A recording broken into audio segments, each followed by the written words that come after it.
안녕하세요. 지혜의 숲을 거니는 시간입니다.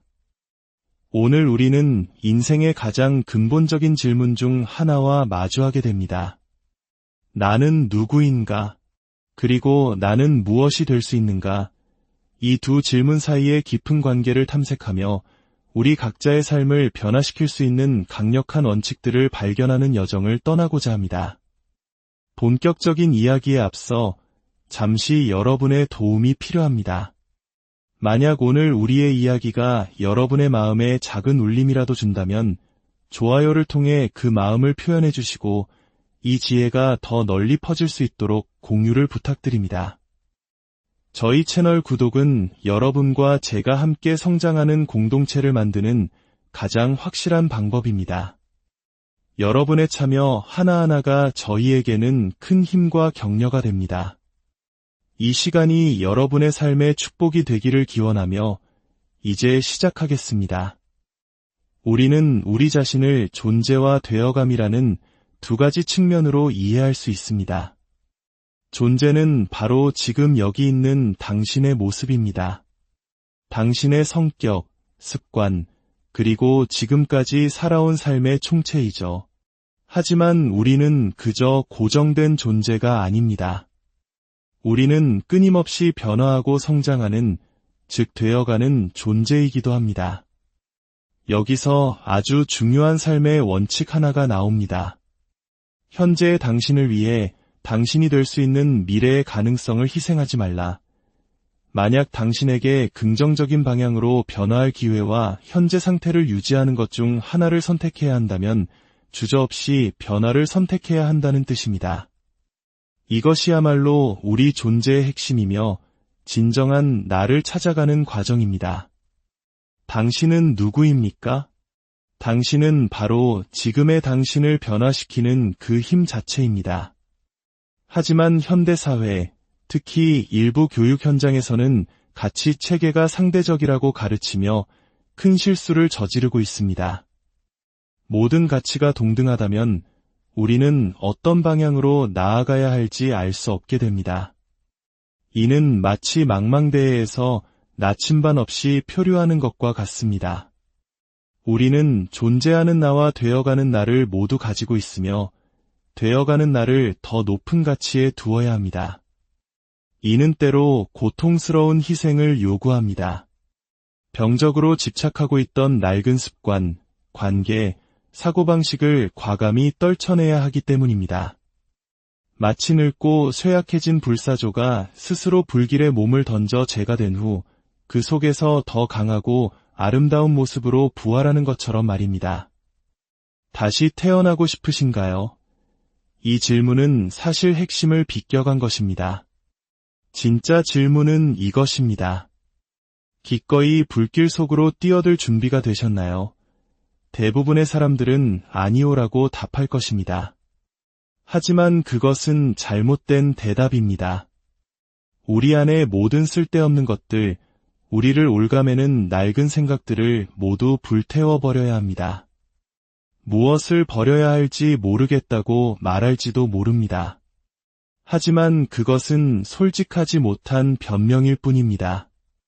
지금 당장 당신의 삶을 좀먹고 있으며 그만둘 수 있다는 것을 스스로 잘 알고 있는 어리석은 행동들의 목록을 떠올려 보십시오. 마음속으로 질문하는 순간 수십 가지가 즉시 떠오를 것입니다. 그중 당신이 할 수 있는 것부터 시작하십시오. 그리고 어떤 변화가 일어나는지 지켜보십시오. 그것이 바로 위대한 변화의 첫걸음입니다. 임상 심리학에서 내담자를 만날 때 가장 중요한 질문 중 하나는 이 사람이 무엇이 될 수 있는가? 입니다. 사람들은 자신의 삶이 만족스럽지 못하고 문제가 있을 때 전문가를 찾아옵니다. 우리의 역할은 그들이 도달할 수 있는 최선의 모습을 함께 그려보고 그곳에 도달할 수 있도록 돕는 것입니다. 물론 그 목표는 제가 정해주는 것이 아닙니다. 그것은 깊은 대화를 통해 내담자 스스로 찾아내야 하는 것입니다. 아침에 눈을 떴을 때 기꺼이 침대에서 뛰쳐나오게 만들 만큼 가슴 뛰는 목표 말입니다.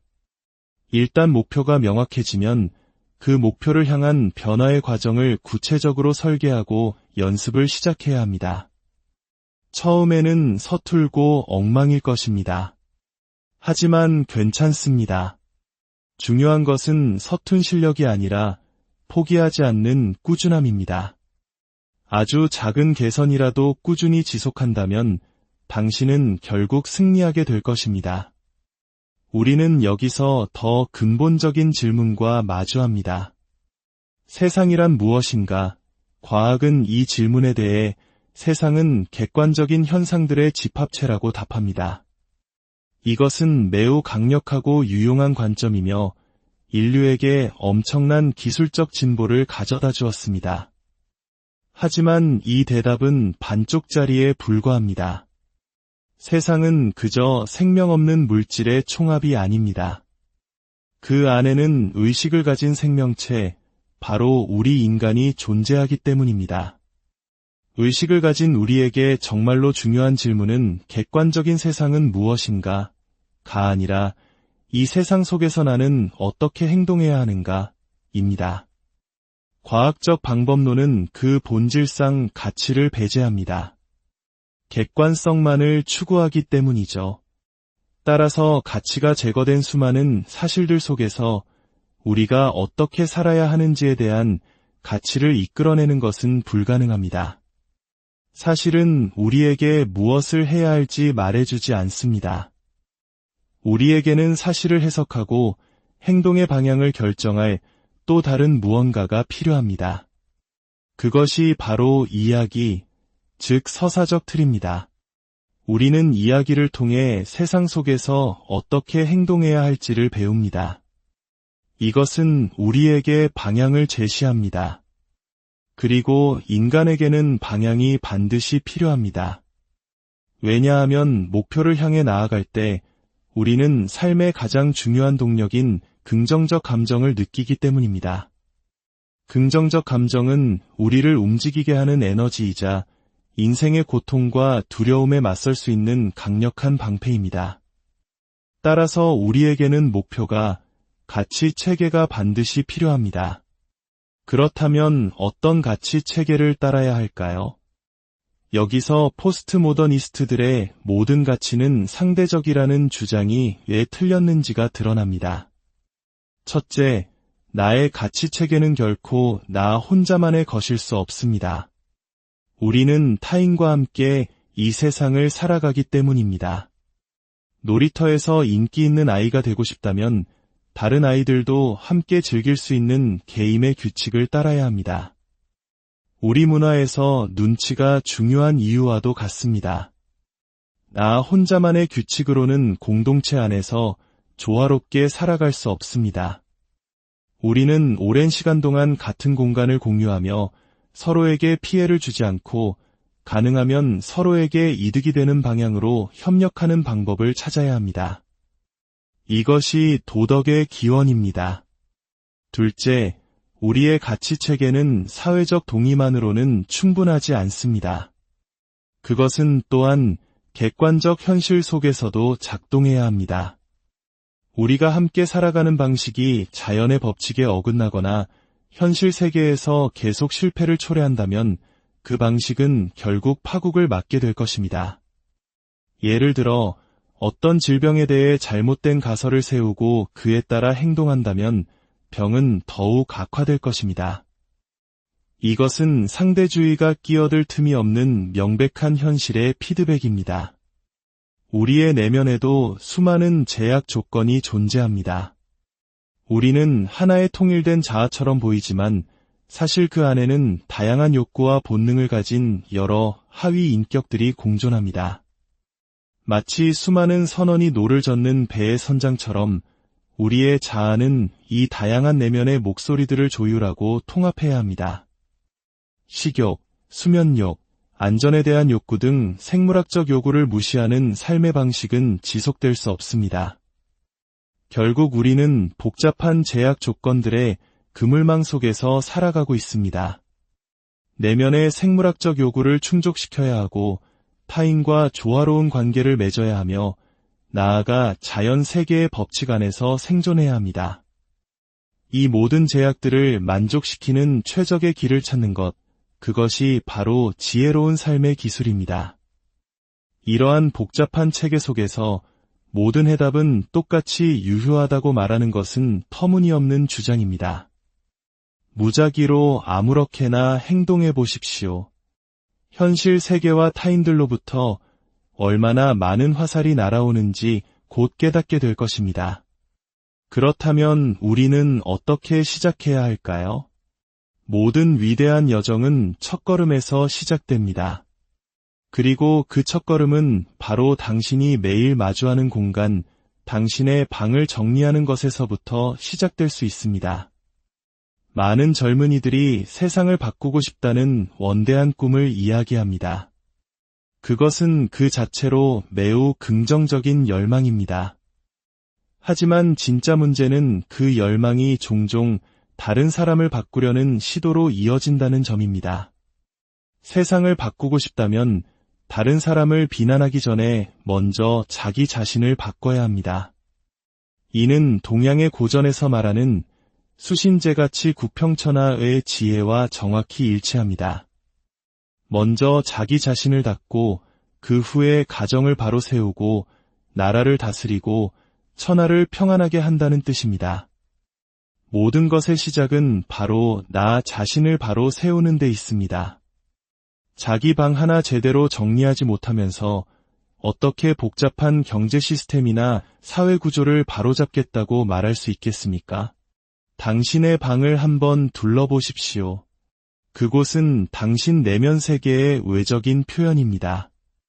혼돈스럽고 무질서한 방은 당신의 혼란스러운 마음 상태를 그대로 반영합니다. 방을 정리하는 것은 단순히 물리적인 공간을 청소하는 행위가 아닙니다. 그것은 당신이 통제할 수 있는 가장 작은 영역에서부터 혼돈에 맞서 질서를 세우는 신성한 행위입니다. 스스로에게 진지하게 물어보십시오. 만약 내가 10분 동안 이 방을 더 나은 곳으로 만들고 싶다면 무엇을 해야 할까?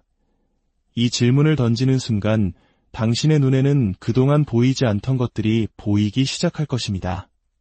구석에 쌓여있는 먼지, 제자리를 찾지 못한 책들, 뒤엉킨 전선들, 당신이 바로잡을 수 있는 작은 혼돈들이 스스로 모습을 드러낼 것입니다. 그중 하나를 골라 바로잡아 보십시오. 아주 작은 것이라도 괜찮습니다.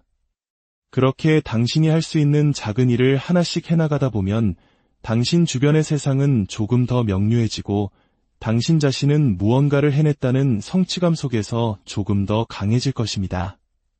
그러면 또 다른 혼돈이 당신에게 말을 걸어올 것입니다.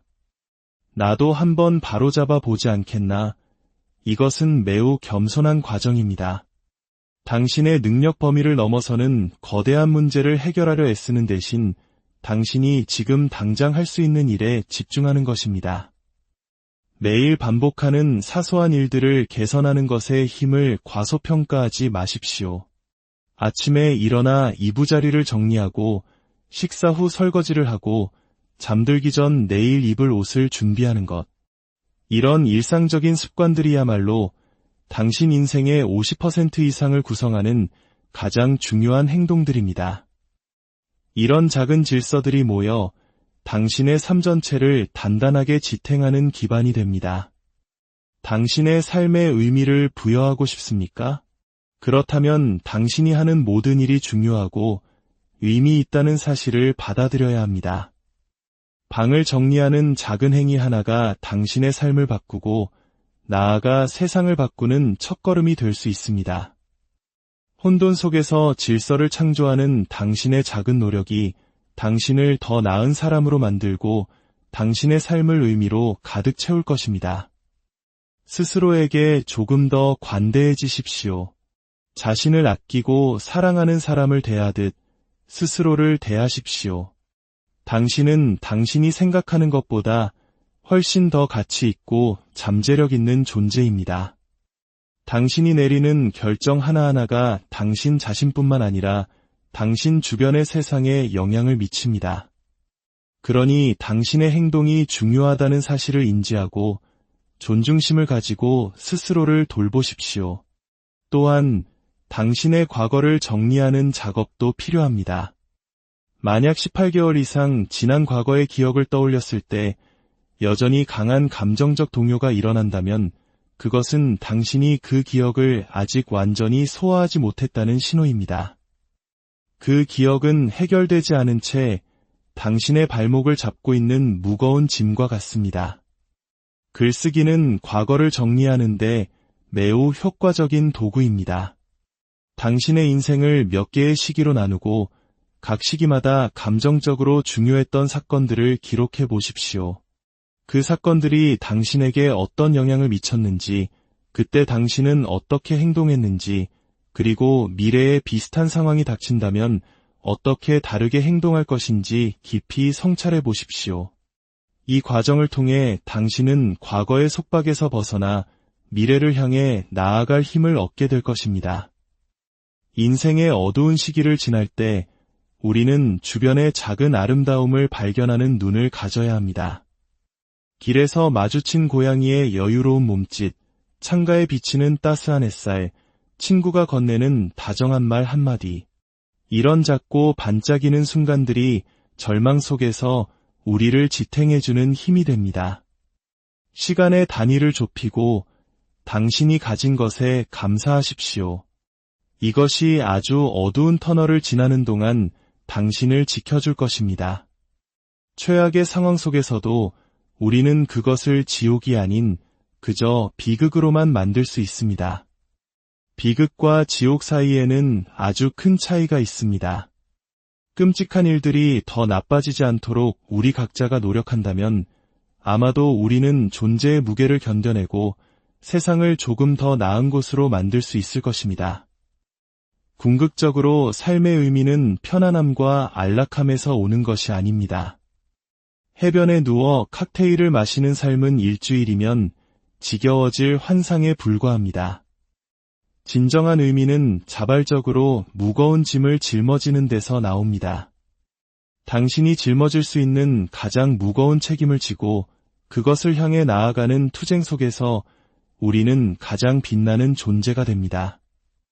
어제의 나 자신과 비교하며 매일 조금씩 더 나은 사람이 되기 위해 노력하십시오. 진실하고 성실하며 규율 있는 삶을 사십시오. 당신의 삶에서 이보다 더 당신과 당신 주변 사람들에게 큰 이익을 가져다 줄 수 있는 것은 없습니다. 오늘 우리가 나눈 이야기들이 여러분 각자의 삶 속에서 의미 있는 변화를 만들어내는 씨앗이 되기를 진심으로 바랍니다. 당신의 어깨에 놓인 책임의 무게를 기꺼이 짊어지고 당신만이 할 수 있는 방식으로 세상의 혼돈에 맞서 질서를 세워나가시길 응원합니다. 당신의 삶이 목적과 의미